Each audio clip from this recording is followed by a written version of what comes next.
Thomas Jefferson, born 1743 in Albemarle County, Virginia. As a young man, he was very educated. He was taught mathematics, reading, writing, how to play the fiddle, and how to read Greek and Latin.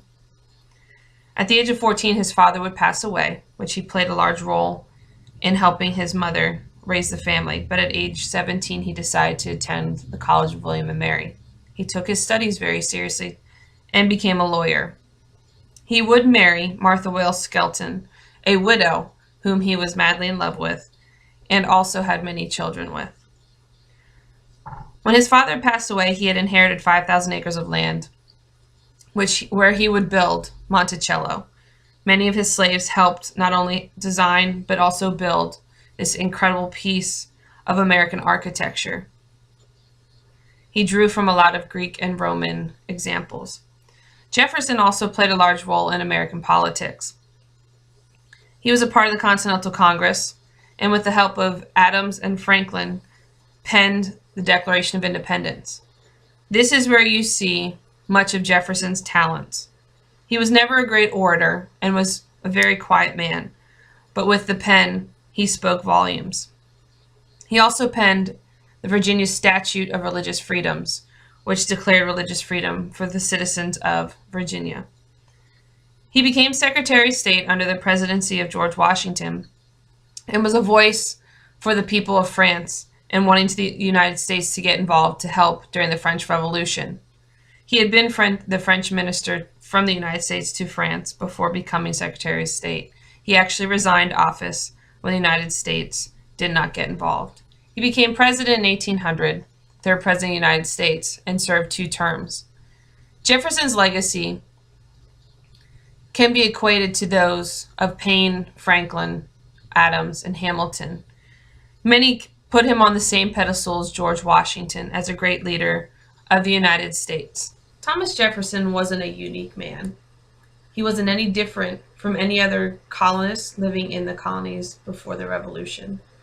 But what he had was an incredible want to be educated. He had an incredible need to be educated. And what he did with that was what we still have and what we talk about today: the Declaration of Independence, the Virginia Statutes of Religious Freedom, incredible documents that show us and have propelled our nation into freedom, into being able to practice our religion freely. He has become an amazing figure in American history, both positive and negative in a lot of ways. There are many critics of Jefferson that have flooded the internet, have flooded pulpits, have flooded convention centers at speeches and books. There are many, many critics of Jefferson, and a lot of it is pointing to the fact that, was he actually Christian? There's an interesting part of his second inaugural address that points to an ever-present God. And I think what we see the older that he had gotten is that he recognized that there was a God who had his hands in what was going on in history and wasn't a hands-off God like many deists at the time believed, and even some people believe that Jefferson was. I think when you look at someone's legacy and what someone has left behind, Jefferson has left behind for us an incredible legacy. Whether you believe that he is worthy of being considered a founding father, up with John Adams and Ben Franklin and George Washington and many others, or you believe that he just happened to be in the right place at the right time. I look at Jefferson as a man who was given an incredible gift of being an incredible writer, and with that, it propelled him into a life of government.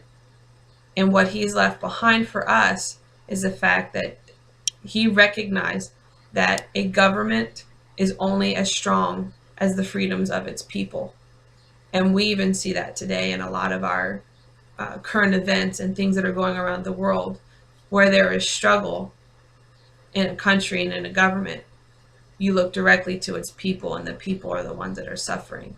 And Jefferson knew full well that that can't happen in the colonies and in a nation that was just at its birth. So Jefferson's legacy, he was able to recognize where power should lie, and that is within the people.